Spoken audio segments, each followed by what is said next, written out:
ó, essa trilha, assim, coloca, participação especial dele hoje no vídeo. E nesse vídeo a gente vai falar um pouquinho sobre os carboidratos, nosso primeiro grupo de compostos orgânicos do ser vivo, dos seres vivos, perdão. Bom, para começar a falar em carboidratos, a gente tem que ter a noção de como se referir aos carboidratos. Sempre que formos nos referir aos carboidratos, a gente tem que usar a expressão de glicídios. Toma cuidado para não confundir com glicerídeos, que glicerídeos são ceras, que fazem parte dos grupos do lipídio. E bom, falando em glicídios, a gente vai começar dividindo os carboidratos em três grupos, que são monossacarídeos, oligosacarídeos e polissacarídeos.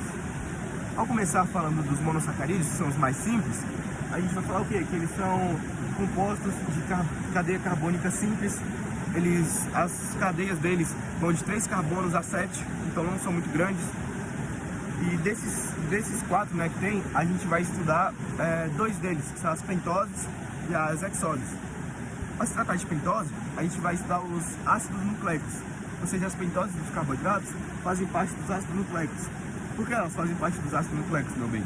Porque quando a gente estuda a estrutura dos ácidos nucleicos, a gente vê que o DNA e o RNA, eles são compostos por uma base nitrogenada, uma molécula de fosfato e uma pentose. Essa pentose que faz parte dos carboidratos.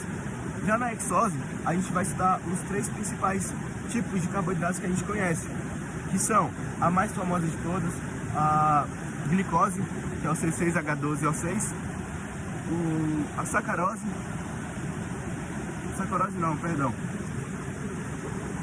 vamos estudar os 3 mais famosos que a gente conhece, que são eles: a frutose, a galactose e a glicose, C6H12O6. E bom, são bem simples. A galactose, a gente tira ela do leite, é o carboidrato do leite. A glicose é açúcar, como a gente sabe, e a frutose vem da fruta, vem das frutas.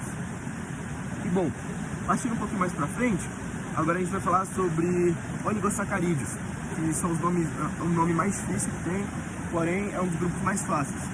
Os oligosacarídeos, a gente vai falar um pouquinho sobre, só levantar aqui, nos oligosacarídeos.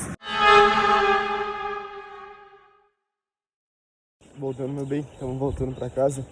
E bom, continuando, os oligosacarídeos são compostos formados, são carboidratos formados por monossacarídeos, podendo ser formados por 2 no mínimo, e vai mais, pode ser de 3, de 4, de bastantes. E bom, os 2, que são os que a gente vai estudar, a gente vai poder falar de 3, que são elas: a sacarose, a maltose e a lactose. Vamos lá. A sacarose vai ser o primeiro que a gente vai estudar, que vai ser a junção dos monossacarídeos de frutose com glicose. Lembrando que todos eles vão ter glicose, tá bom?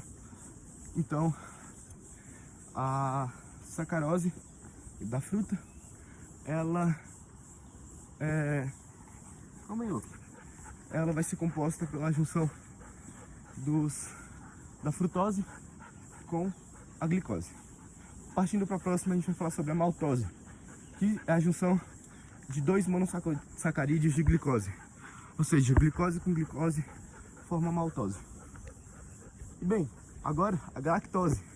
Como você já deve imaginar, a junção de galactose com glicose, formando assim a lactose.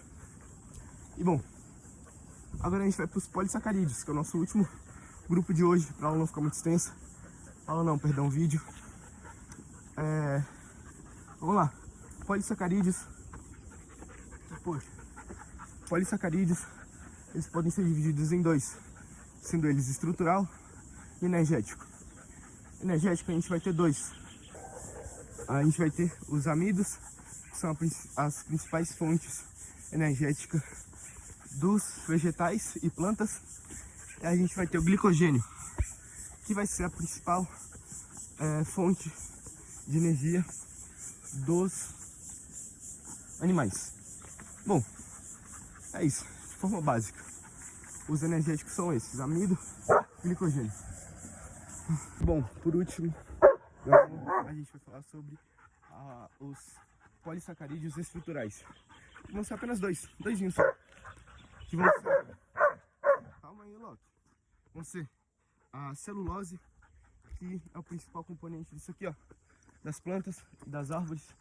E é por isso que a gente não consegue digerir as plantas, alguns tipos de planta, alguns tipos de casca de plantas, de vegetais, e também a casca da árvore. A gente não consegue digerir essas substâncias porque a gente não tem a celulase, que é a principal enzima que faz essa digestão. Então, primeiro, celulose, componentes de vegetais, cascas de vegetais e árvores, plantas no caso. E segundo, que a gente vai ter a quitina. O que seria a quitina, meu bem? A quitina é o principal composto dos exoesqueletos de besouros, insetos, enfim, dos insetos basicamente. Aquela parte durinha, casquinha dos insetos, isso aqui dele é a quitina. Alguns insetos têm até outras partes feitas de quitina. Então, basicamente, falou de quitina, se lembrar do exoesqueleto dos insetos, que é a principal fonte de quitina que a gente tem na biologia. Bom, os carboidratos são esses, são bem facinhos, são poucos na verdade. Poxa, quase escorrega. São poucos, porém tem muitas divisões, então vale a pena dar uma estudada a mais, matar as dúvidas. E tá, poxa, e qualquer coisa, só comentar aqui ou então mandar mensagem que eu ajudo. Beijos.